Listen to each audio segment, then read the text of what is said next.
Saya ingin coba konsisten saja dengan tema yang sudah diangkat, yaitu soal media dan kepentingan publik gitu. Saya ingin memulai dengan suatu ilustrasi peristiwa pada November 2017. Gunung Agung meletus. Agung ini gunung paling besar di Pulau Bali, dan karena Indonesia persnya itu bebas, ya pasti atas nama kepentingan publik peristiwa Gunung Agung meletus ini diberitakan oleh media massa, termasuk media-media nasional. Tuh. Nah, kemudian yang menyebar melalui media massa, termasuk melalui dunia maya, adalah gambar-gambar yang serem-serem seperti ini, gitu. Dan ini faktual, sesuai fakta, ini apa adanya. Memang ini fakta yang terjadi begini, secara etis tidak salah media gitu. Dan tujuan media tidak buruk memberitakan agar menjadi perhatian semua pihak dan pemerintah serius menangani peristiwa bencana alam ini gitu. Dan kemudian ya seperti ini kira-kira judul media kita, televisi kita, Gunung Agung status awas, pariwisata terpuruk gitu. Nah, memang pariwisata terpuruk betul gitu. Tapi ketika 4 bulan kemudian, 3 bulan kemudian pariwisata Gunung Agung itu sudah reda, letusannya sudah reda, tetap saja yang menyebar di dunia maya adalah gambar-gambar yang seperti ini. Dan gambar-gambar seperti ini istilahnya itu irremovable. Jadi apa yang sudah menyebar di media sosial itu tidak bisa lagi, sulit untuk dihapuskan.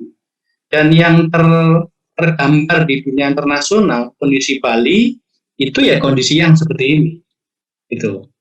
Dan dalam konteks itulah kemudian pelaku pariwisata di Bali itu datang ke Dewan Pers, ke PBB, mengeluh bahwa kenapa media-media nasional Jakarta itu dalam memberitakan bencana alam di Bali itu tidak memikirkan dampak-dampaknya itu. Karena mau dihentikan juga tidak bisa, karena ini kepentingan publik untuk memberitakan, tetapi dampak-dampaknya ternyata sistemik terhadap perekonomian Bali yang bergantung pada pariwisata. Nah, menjaga pariwisata, menjaga perekonomian Bali itu juga kepentingan publik. Gitu. Nah, maka kemudian kalau Bali mengalami krisis karena bencana alam atau apa, maka turis itu kurang lebih akan datang ke Thailand, ke Phuket dan Pattaya. Itu karena memang ini destinasi wisata yang bersaing itu ya, Thailand, Phuket, Pattaya, Indonesia, Bali, Lombok, Flores gitu. Sementara Bapak Ibu sekalian, kalau bencana itu terjadi di Thailand, apakah itu bencana alam ataupun bencana politik, demonstrasi besar-besaran, pers Thailand itu seperti memiliki semacam saling pemahaman, pemberitaannya jangan besar-besar.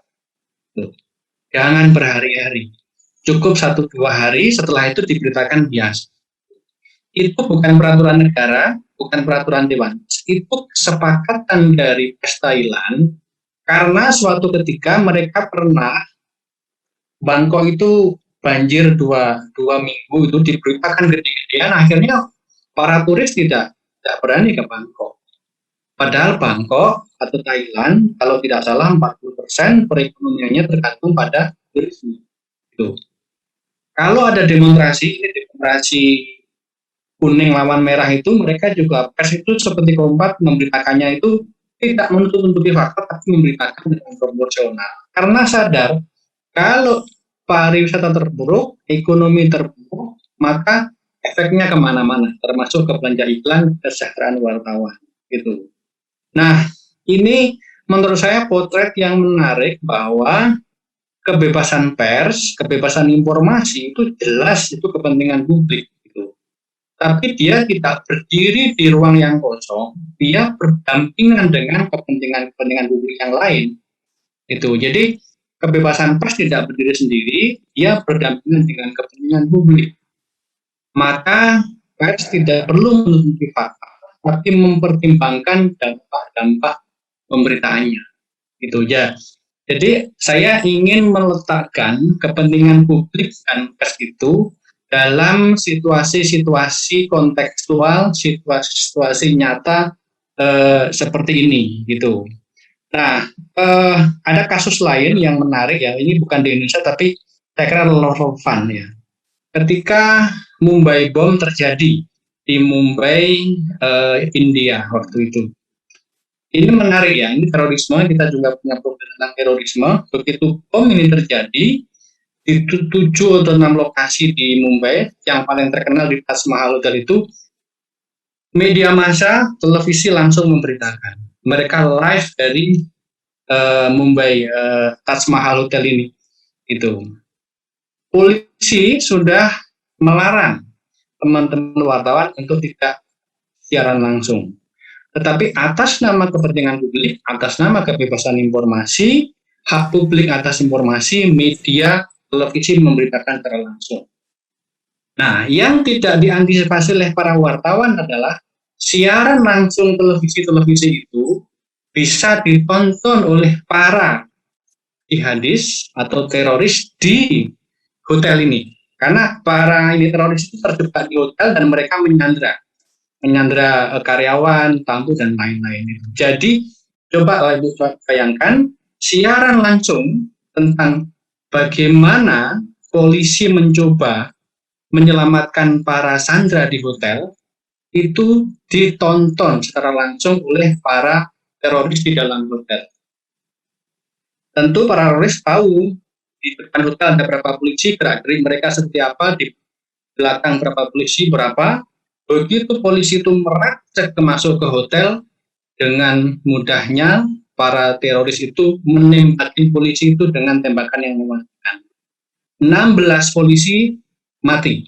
Itu. Maka kemudian berita-berita berita-berita di India, berita-berita di bahkan dunia kemudian menyalahkan pers India, mereka dianggap sebagai intensifier of conflict istilahnya gitu. Jadi gara-gara liputan langsung pemberitaan televisi atas nama kepentingan publik, hak publik atas informasi, kemudian menyebabkan 16 polisi anti teror India mati karena ditembak oleh polisi. Nah, ini contoh yang lain bahwa kepentingan publik itu sesuatu yang dilematis sebenarnya buat media, dan kebebasan pers, hak publik atas informasi sebagai kepentingan publik itu sering berbenturan dengan kepentingan publik yang lain, apakah dalam hal ini kemanusiaan, dalam kasus di Bali tadi perekonomian, ekonomi masyarakat, itu juga kepentingan publik. Gitu. Maka kepentingan publik itu sebenarnya dalam situasi yang nyata itu bersifat kompleks gitu. Kepentingan publik itu bisa dalam bentuk pemerintahan korupsi, penanggulangan pandemi, pemberdayaan politik warga negara, pengentasan kemiskinan, perlindungan HAM, lingkungan hidup, dan lain-lain. Dan dalam prakteknya, kepentingan publik ini saling berkelindan, saling bertuburkan. Itu. Contohnya saja, dalam konteks menangani pandemi COVID-19. Kita mau lockdown, dan lockdown itu dibutuhkan untuk menghambat laju penularan COVID-19, tapi kalau lockdown, bagaimana dengan perekonomian? Jadi akhirnya kan buka tutup kan, pembatasan sosial, lockdown, kemudian dibuka lagi, karena kalau terlalu lama lockdown, ya ekonominya nggak karu-karuan gitu. Jadi mengembalikan, memulihkan ekonomi itu juga kepentingan publik, tapi menjaga agar pandemi tidak menyebar itu juga kepentingan publik. Dan sering sekali dalam prakteknya pers itu bukan hanya berhadapan dengan satu kepentingan publik, tapi dengan satu kepentingan publik yang berhadapan dengan kepentingan publik yang lain. Nah, jadi tidak sekedar membela kepentingan publik yang harus dilakukan, tetapi bagaimana kalau satu kepentingan publik itu berbenturan dengan kepentingan publik yang lain. Misalnya soal isu sawit, kelapa sawit, kan? Semua orang paham betul betapa sawit itu menjadi andalan ekspor Indonesia, gitu. Tapi kita juga tahu bahwa di beberapa lokasi industri kelapa sawit itu menyebabkan problem lingkungan hidup, gitu. Nah, di situ dibutuhkan kedewasaan, dibutuhkan cara pandang yang komprehensif dari pers, dari media massa, sehingga tidak buru-buru mengambil kesimpulan, tidak buru-buru mengambil suatu posisi, karena ada banyak kepentingan publik dan kepentingan publik itu berbenturan dengan kepentingan publik yang lain. Itu.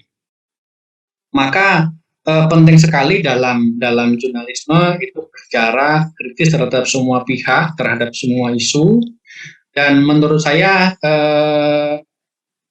ini beberapa hal yang saya coba rumuskan tadi ya, sikap mental seperti apa yang dibutuhkan oleh pers.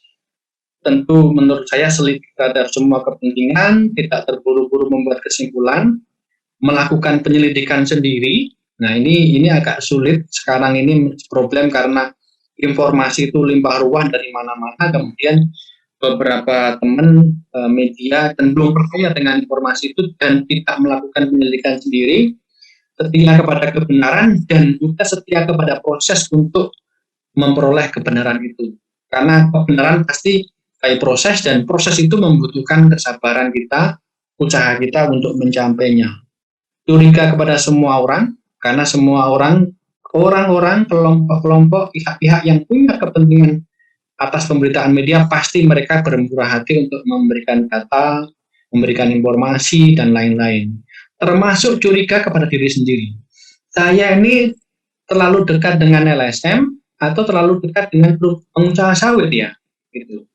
Padahal dua-duanya itu adalah narasumber, dua-duanya itu harus dihadapi dengan suatu jarak tertentu, gitu.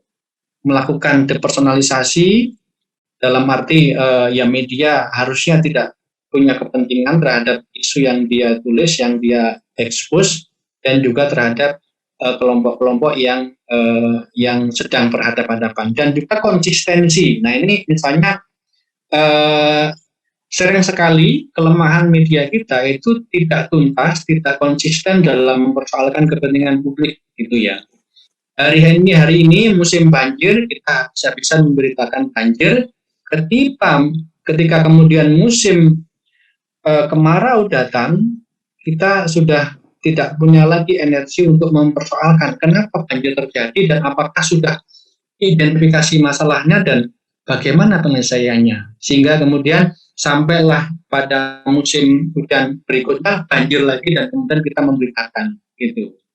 Sama kalau musim kemarau, kemudian pers memberitakan kebakaran lahan, kebakaran hutan, tapi begitu hujan turun di awal musim hujan bulan Oktober, kemudian berita tentang kebakaran hutan itu ya sudah hilang aja, digantikan dengan berita tentang banjir dan lain-lain. Padahal siapa yang membakar hutan, siapa yang membakar lahan, yang merugikan publik, itu belum diproses secara hukum. Gitu. Jadi sering sekali kita terumbang-ambing oleh kasus-kasus publik tanpa meninggalkan suatu kesimpulan dan selalu berakhir dengan tanda tanya. Nah ini persoalan-persoalan yang menurut saya sering terjadi dan ya kita perlu evaluasi. Dan yang berikutnya adalah tadi sudah dibahas tentang bagaimana media sosial. Nah ini penting juga bagaimana kita pers itu bisa mempertahankan agenda sendiri, model pemberitaan sendiri, dan tidak menjadi follower media sosial dalam arti menyebarkan informasi-informasi yang bersifat spekulatif, insinuatif, apalagi kalau informasinya yang mengandung unsur hoax. Nah ini tren yang cukup dominan belakangan di media massa di Indonesia itu adalah menjadi follower media sosial dalam arti sudah tahu hoax, sudah tahu insinuatif, diberitakan juga tanpa diolah, tanpa diverifikasi lebih lanjut gitu. Nah ini Ini menjadi masalah karena kita punya problem serius dengan media sosial sebagai sarana untuk menyebarkan kebencian, menyebarkan termasuk untuk berkomunikasi, berkonsultasi antar teroris dan menyebarkan pesan-pesan yang memecah belah masyarakat. Dan tentu harapannya media massa tidak turut serta, tidak menjadi follower dari tren itu, tapi media massa bisa menyajikan informasi yang lebih baik, bisa menjadi sumber informasi yang lebih baik. Maka good journalism mudah-mudahan tidak sekedar menjadi jargon, tapi itu menjadi sesuatu yang dibutuhkan sehingga media bisa mewujudkan satu kepentingan publik dalam konteks hari ini, yaitu kepentingan publik untuk melawan disinformasi, hoax yang cenderung memecah belah masyarakat itu. Dan tentu yang terakhir, rujukan utama dari bagaimana media bekerja adalah kode etik jurnalistik gitu. Tapi kembali kepada isu yang awal tadi, menaati kode etik jurnalistik pun seringkali tidak cukup, karena ketika pers memberitakan Gunung Agung meletus, itu sudah menaati kode etik, sudah berimbang, sudah sesuai fakta, macam-macam, itu pun ternyata tidak cukup karena kita harus memikirkan dampak-dampaknya untuk kepentingan publik yang lain gitu. Bravos, your digital radio station.